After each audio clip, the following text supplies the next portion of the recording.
Hello, everyone. My name is Ariel Sagiv, and thank you for joining my session today. And thank you, Liz, for the introduction. I'm a program manager for the Azure Defender for IoT platform, joining with the recent acquisition of CyberX, which specialized in securing IoT devices for industrial and critical infrastructure organizations. Please feel free to ask any questions in the chat, and my team will help with the Q&A.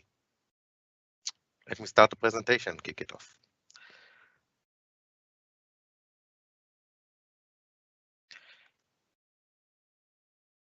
So, which topics will be part of our mutual exploration together, and what value can I leave you with today? First, I will describe the challenges faced by organizations using IoT devices, which are applicable to all industries. Next, I will present and demonstrate how Azure Defender for IoT can help your organization increase operational efficiency, as well as protect people, production, and profits. I will finish off with some pointers to some useful resources you can follow up later after the session. So, what is the risk for businesses using IoT and OT devices?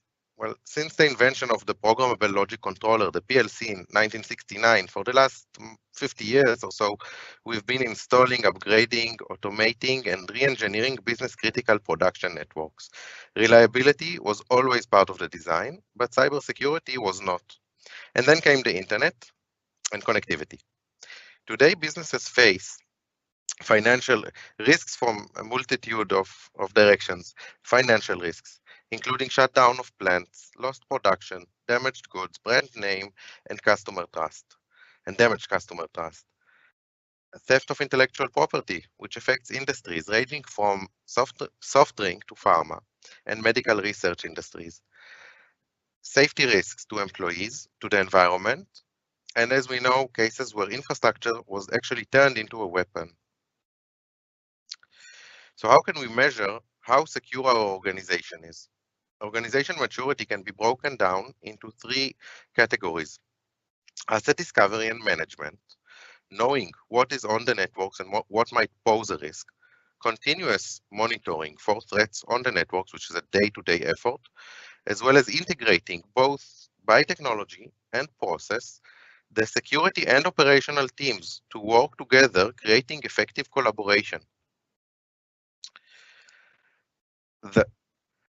And how can we know where we are on this scale? Organizations start up at the model at level 1, where usually there might be some Excel, some spreadsheet, which documents the different assets on the network, maybe a map on the wall, which documents the network, and usually there are no tools or procedures for working together in order to mitigate the OT-IoT problem or risks. Next up, organizations introduce dynamic asset management as well as try to model threats with some manual tools and start introducing procedures into the SOC and integrating the OT and the security teams. Up to level 4, where usually the organization would have an integrated SOC for the OT environment with processes and procedures fully defined, allowing the process to become routine with laser-focused task keeping and keeping the organization on top of cybersecurity. How can Microsoft and Azure Defender for IoT help an organization evolve and mature faster? Defender for IoT is an agentless security platform designed for unmanaged devices, purpose-built for OT networks, OT security, and industrial networks, infused with deep knowledge and of specialized OT protocols from a multitude of suppliers such as GE, Rockwell, Schneider, Emerson, and others. Also in the platform, we have IoT-specific threat intelligence, which allows for discovery of threats which usually are not detected by other tools. The platform deploys in minutes with zero performance impact on the networks and is 100% passive by default. The platform also allows integration into the existing security stack, be it SIEM systems such as Splunk, Sentinel, or CMDB systems and others, in order for the organization to leverage its existing investment in security. So what differentiates Azure Defender for IoT from the rest? One of Microsoft's key advantages is the broad spectrum of intelligence signals with no parallel in the industry. Research by security experts in teams such as Mystique, Microsoft Threat Intelligence Center, and Section 52 for IoT-specific intelligence. Research teams focus on malicious emails, the consumer and enterprise clouds and services, botnets, endpoints, and IoT devices, which are all part of the Microsoft Intelligent Security Graph. This is how we describe the way that we synthesize the vast amount of data from a huge variety of sources, more than 400 billion emails which get analyzed by Outlook.com and Office 365, more than a billion devices that get scanned every month by Windows Defender. And that gives us a great deal of signal into what's happening on endpoints and where are the attacks and how to detect them. And so we see more attacks than most other companies on any given day.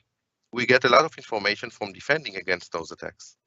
On top of all of that, we layer shared threat data that we get from our partners, from the researchers here in Microsoft, who are part of our 3,500 plus people that are full-time on security, as well as law enforcement agencies that we partner with worldwide through our digital crimes unit. All of that intelligence makes up the intelligent security graph. And why is it a graph? It's a graph because what's important is connecting these pieces of intelligence so that these signals are not just individual points of information. The graph brings them together as something that we can draw patterns across. We can learn from one point of data to influence how we interpret another point of data. So the intelligent security graph is something that we are very, very heavily invested in Microsoft, and it's something that we feel is unique to us in the industry. Why are OT networks different and require a different mindset? Well, IT networks are focused on data confidentiality and privacy, usually involve standard equipment and protocols with high levels of connectivity to the internet and other networks, and already include multiple levels of control and telemetry. But OT networks are focused on safety and availability, use specialized protocols, devices, as well as legacy platforms which have been running for years in the same corridor or cupboard. They're usually air-gapped, and there is little or no visibility into the risks of OT or into the risks of IoT and OT systems. Due to the distributed and out-of-sight nature of IoT networks, different monitoring tools and understanding of the network is required in order to maintain safety and availability. Typically, these networks cannot be updated routinely and may operate for years using the same setup, legacy operating systems, which do not even support newer software. So how can we classify the different types of events that may impact an IoT network and require our immediate attention? Events such as behavioral anomalies, where the system has been running for years, running the same commands with the same devices, and suddenly there is a change. Usually these are not expected. Unusual machine-to-machine communications, which might be a change or a problem in one of our controllers on our network. Operational issues with devices that go offline suddenly, as well as monitoring for malware and industrial malware specifically, and sometimes even integration issues between of protocol violation, which cause protocol violations between different equipment from different providers, and might even cause a controller to crash if something unexpected is received. How should the following events be managed in a critical IoT network? Events such as unauthorized changes to the network, which are usually unexpected in a production line or an energy generation system. Devices which are disconnected, remote access sessions, connections to the internet from an air-gapped network that should be air-gapped. Operational events, which might require your attention. Events such as a PLC stop, where the controller suddenly stops all operation and might break a production line and cause damage to goods across the operation, and other potentially malicious commands, changes to firmware versions in the controllers, which usually don't happen outside of the standard maintenance procedures or don't happen during operational hours when the system is in production. Unauthorized PLC programming. Again, changes to these systems usually happen at very specific intervals where there is a planned change to the system. Cases of malicious or anomalous events, such as network scanning operations or malware, which might have been introduced into the network by a USB key, as well as unauthorized logins to different equipment on the network, repetitive attempts to enter wrong passwords. And last, the cases of protocol abnormalities with buffer overflows, failed operations, or authentication errors. So why is our product so simple to deploy and does not impact the organization or its assets? Azure Defender for IoT is a non-invasive, agentless monitoring platform. The passive monitoring allows for zero impact on the network, with frameworks in place for any industrial protocol. Once the sensor monitors the network, it maps out the network assets, identifies vulnerabilities, and continuously monitors for threats. Azure Defender for IoT is a scalable solution, allowing for monitoring in multiple locations, providing the owner to scale the system as it grows, enabling management both on-premises and in the cloud.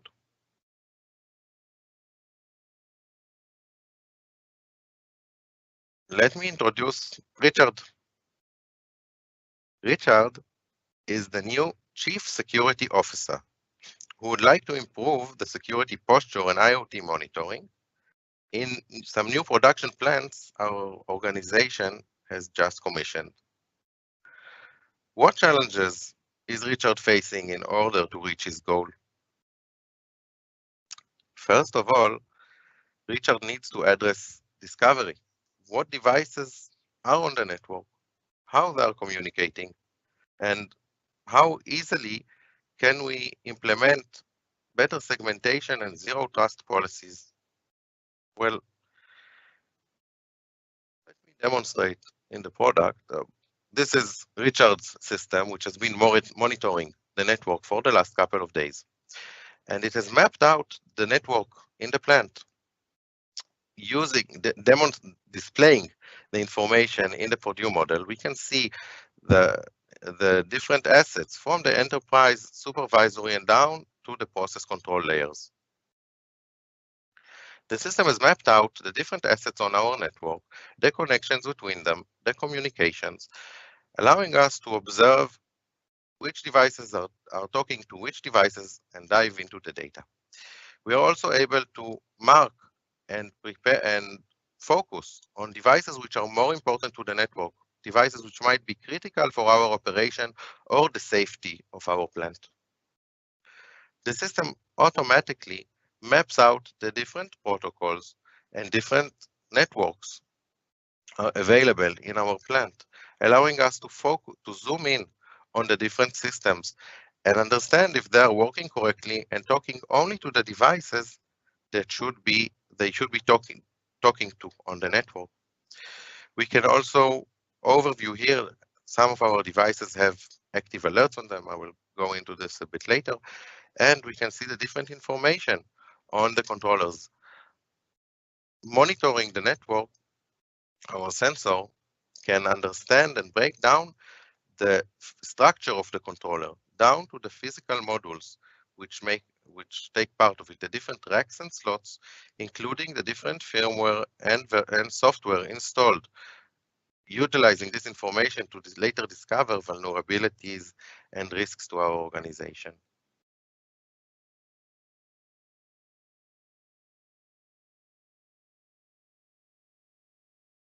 Next, the system also maps out some applications which were discovered on the network.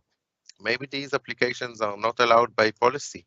For example, this TeamViewer session between these two devices, my historian, which is typically a device which should be very secure, as well as our one of our engineering workstations controlling our production lines, um, or other network services such as network time protocol, remote desktop, as well as SMB file sharing sessions. The system also discovers and points out to us a connectivity between the different networks, between the different subnets in our organization, allowing Richard to understand if maybe better firewall rules should be introduced to the network and not allow a flat network where any device can communicate with any device insecurely. The system also creates a tabular inventory of all the devices discovered, allowing us to communicate with our equipment providers, understand which firmware versions are dated or legacy and require upgrades, assisting us with understanding which equipment and which models we have on the network, and allowing us to manage maybe a very long list of devices which are active on the network, performing its activities for years in possibly a very large geographical area, a production plant which might be many kilometers wide and long. Richard can also create an investigation dashboard, which might be used in the SOC or by Richard to observe on a day-to-day basis different metrics and KPIs involving the plant's operation and incidents which might require his attention.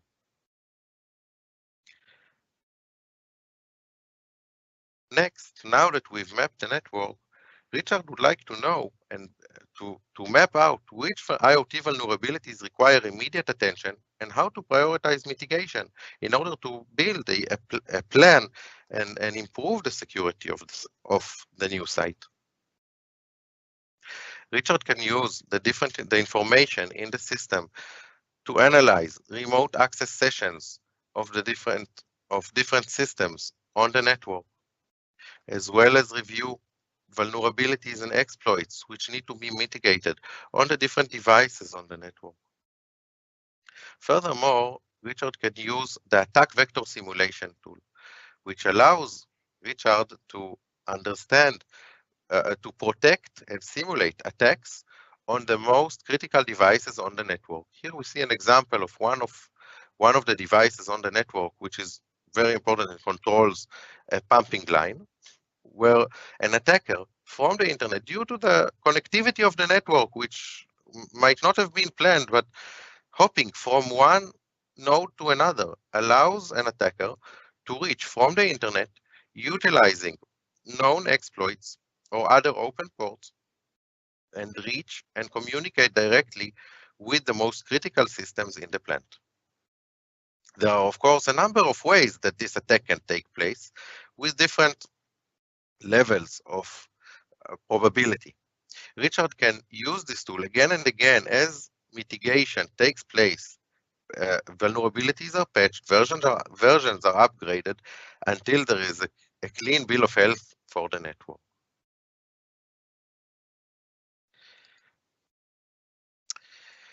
Next, now that we've built a yearly plan mitigating our vulnerabilities, Richard would like the plant to the SOC, the security operation team, as well as the operational teams to work together, monitor for alerts, monitor for threats, and improve operational efficiency.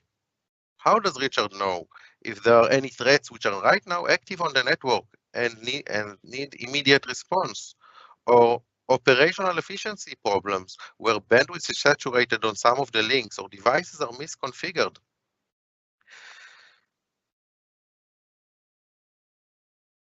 Well, Richard can take a look at our alert dashboard, where the system will alert immediately once critical network events happen and might require further investigation and triage by security teams. Events which might be just an anomaly, a port scan that was detected on the network by a device which usually does not scan the network. The system presents the information in an easy to read display, as well as gives some tips for the security team on how to manage the event and meet and perform incident response. The security researchers can also download the related pickup of the event, research it, and understand where the problem might have come from. The engineer can, Richard, or the SOC operations team can go to the event timeline, which graphically displays all the events on the network, what led up to this alert, and perform better triage, not by learning some new commands using command line tools to look up the different logs in the system, but in a graphical display with filtering tools, aggregation of the different events, and understand what happened to mitigate it faster. Some other events occurring on this network which might require quick attention by the team, such as a malware eruption on one of our devices trying to communicate to a server. This requires disconnection of the source from the network and performing incident response. The system allows to learn some of the events in order to, if they were not events that should be learned and are part of the baseline, and learn and adapt as the system continues to monitor the network for years and used on a day-to-day basis. Other operational events which require attention of the operations team, events such as stop PLC commands, which halt in this case, the robotic arm will stop operation midway through its programming.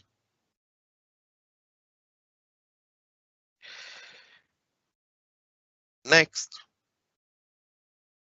Richard would like to leverage the existing teams, the training and the tools in order to centralize asset security in the SOC, and also demonstrate this information to auditors and other external teams who would like to know that the plant is on top of its cybersecurity. The system creates automated risk reports which can be generated in real time at any moment, allowing Richard to understand what is the security score of the network. The score of Richard's plant in this case is not very high, being 39%, but giving Richard the ability and understanding to easily understand where mitigation needs to take place and how to quickly improve the situation. In this case, we have some top assets which are vulnerable and require some immediate treatment, such as open ports on the network, as well as weak authentication and plain text passwords that were discovered from this endpoint. Software is not up to date. Vulnerabilities need to be patched, as well as out of date operating system need to be replaced.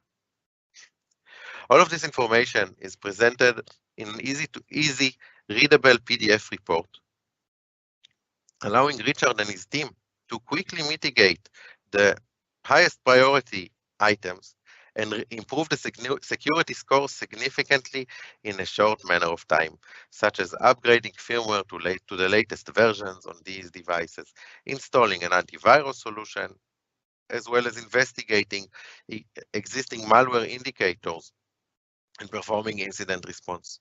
Once these events are mitigated and solved, Richard's team can regenerate these reports and continue doing so in order to reach much higher scores than currently available in this network.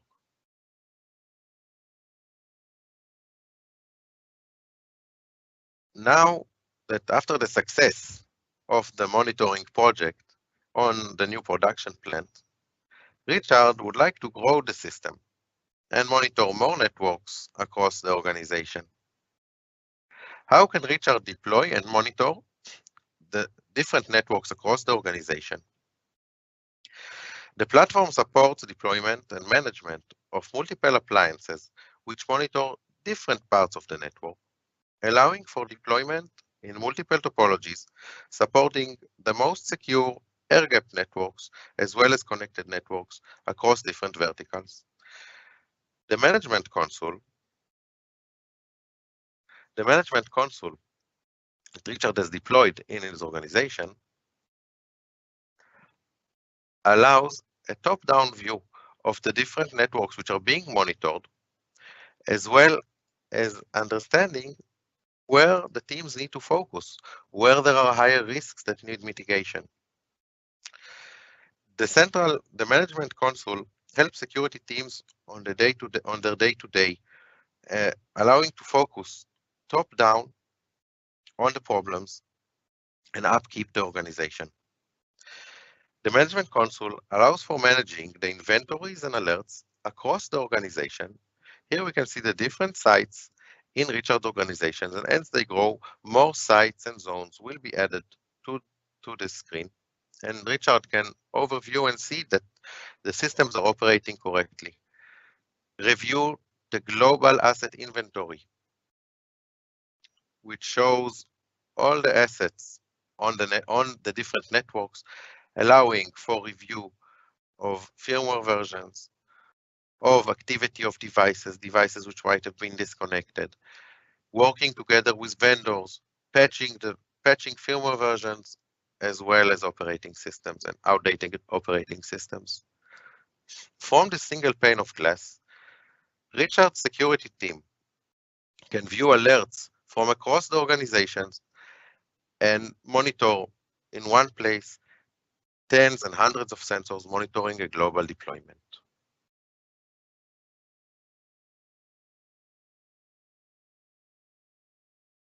So, what makes Azure Defender for IoT the unified and future-proof solution for an organization? Azure Defender for IoT is built for both local management and the cloud, connecting to Microsoft Azure Cloud, to the Microsoft Azure Cloud, interfacing to products such as Sentinel, Power BI, and other services on the Azure Cloud ecosystem. Moreover, Microsoft works with device builders in order to integrate security modules into new IoT platforms and products, allowing for a unified view of all managed and unmanaged IoT devices across the organization, thereby future-proofing the solution and providing a full network view as the organization grows and scales.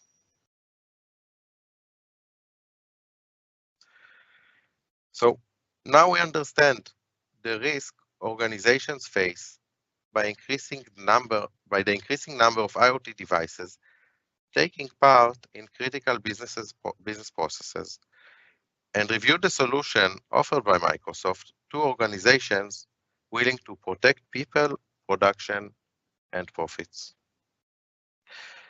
How can you learn more about the solution and get started?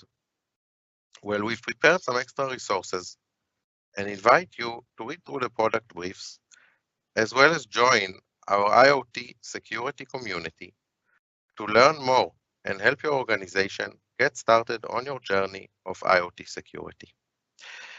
I would like to present a number of my two favorite resources, which can take you forward, including the product brief describing the different highlights of the product, which you may look at later to drill deeper into use cases, as well as use cases and different frequently asked questions that we have on the product, as well as our tech community, where you may ask questions and read the different articles we post up for an easier introduction and use of the system.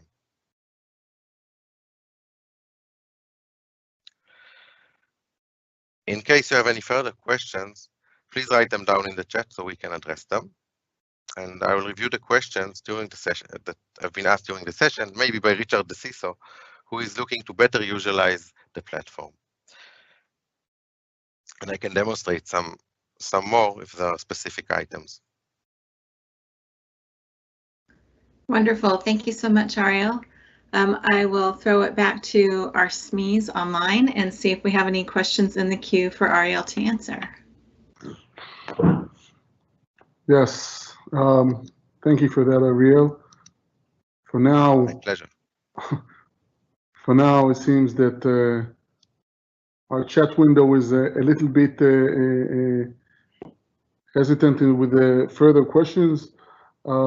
Possibly, I would suggest if you can share from your experience how much effort and time does it take to create an efficient risk assessment? So once the platform is connected to the network, within hours, it already starts to learn the different activities on the network, and I can present.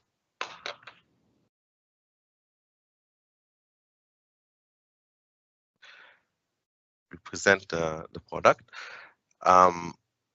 Within hours, the platform maps out the different devices on the network and already starts to learn the different protocols and interactions between the devices.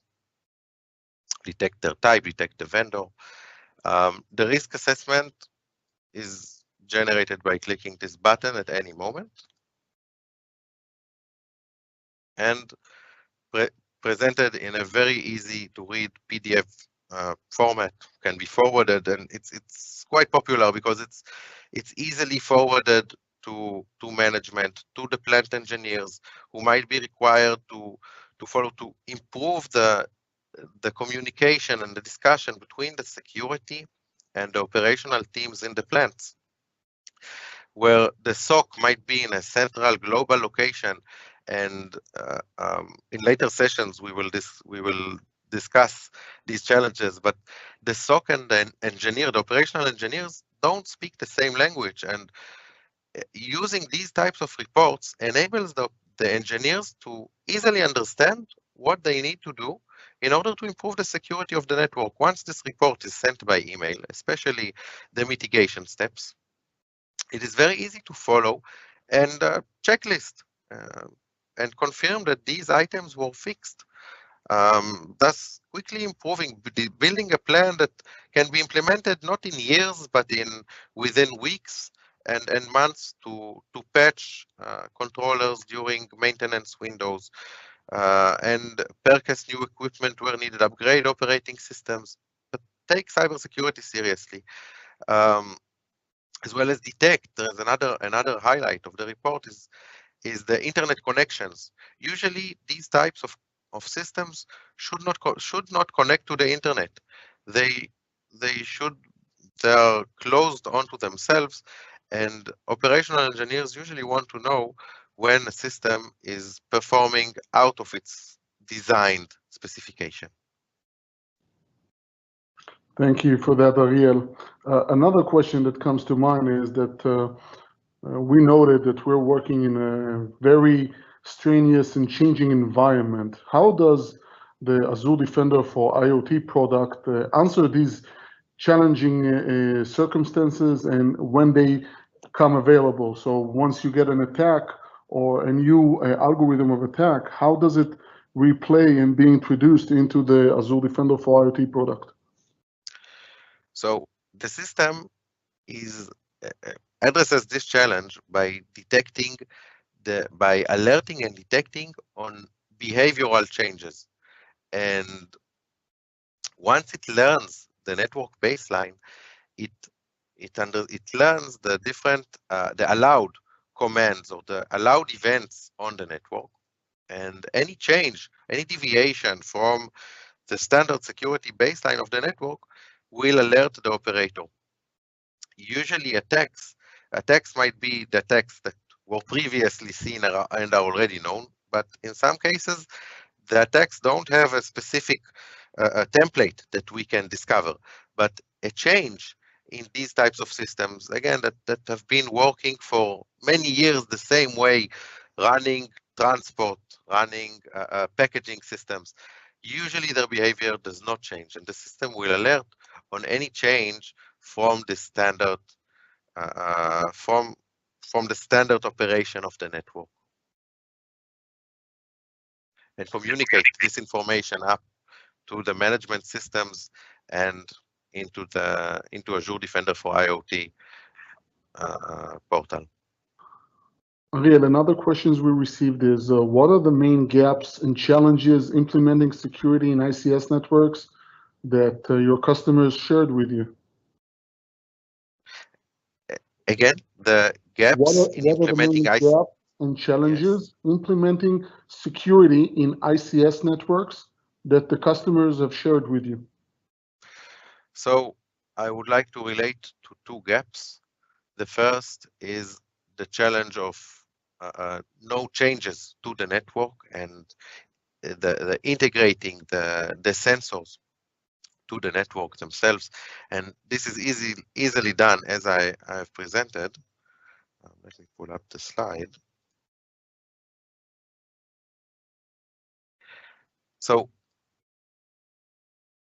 we connect to the system, to the network by connecting to a span port and capturing the network traffic with a virtual or physical appliance which monitors the traffic.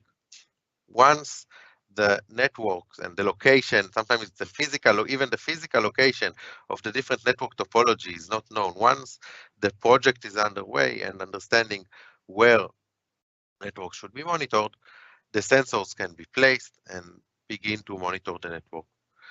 The second challenge, which we will discuss later today, is integrating our system into the SOC and not adding more screens and complicating the life of the overburdened SOC security team, but trying to make life easier, providing them with information that is easy to use within the security stack, and allowing for quicker triage with easy to use tools. As you've seen, the product is very graphical. It's easy to use and does not require knowledge or remembering different CLI commands, but something that is easy to use both for the security and the operational engineers, allowing them to communicate with the same language. Are there any other interesting questions? Yes, one more question that we received online is, what can you tell us about the analytic capabilities and how to keep them up to date while in an air-gapped environment? The product fully supports air-gapped environments. We deliver the software either for the virtual or physical machines, which may be updated. The newer versions include more up-to-date, newer abilities and threat intelligence, allowing the user to analyze both analytics for the network, for the different network devices, as well as analytics and clear to use functionality for the operators, allowing them to extend, to change maybe a dashboard with some more information that is interesting for for Richard and his team or other plants, including the different services and customizing the different analytics for the different use cases in the organization. So that's built into the product, the support for air-gapped systems, as well as the local management, on-premise management console, which is designed to be part of the air-gapped system and manage all these multiple sensors monitoring the different parts of the network. Thank you, Ariel. Can you possibly explain a little bit more about the user management feature in your product? Yes, I'd like to also relate regarding the air-gapped components or support for air-gapped networks in our product. We support for, you can see here in the topology diagram, where we have these networks which might require one-way communications. This is perfectly fine. The sensors are passive, they analyze the traffic, and this is seamless. This is part of the design of the product. Regarding user management capabilities, user management may be local to the system or integrated with an Active Directory, allowing for central management of the users in the different locations, password management, policies, and so on. Okay, thank you. In one of your slides, you showed an icon that says section 52, I believe. Can you share what that is? Yeah, sure. So, oops, let me. Yeah. Yeah. So, Microsoft threat intelligence teams receive many millions of signals which need to be analyzed and are analyzed by the different teams providing the different products in Microsoft, our unique threat intelligence. Section 52 is the IoT specific research team looking for IoT attacks involving IoT devices, as well as attacks on IoT devices. So these might be botnets, which are based on IoT devices such as cameras or IP phones, or attacks against controllers, alarm systems, such as some recent vulnerabilities which we have published. And attacks may range from using or changing the way that the firmware of devices from remotely, sending them unexpected traffic, abnormal traffic, which causes them to crash, or using devices to hop into the network, attacking such as attacks on fish tanks and IP phones and so on. The stories are endless. I hope I've answered. Yes, you have. Thank you, Ariel. In this presentation, in the previous presentation, it was mentioned that the solution is a passive solution. The question is if there's any active components to the solution and how are they being used, if at all? So active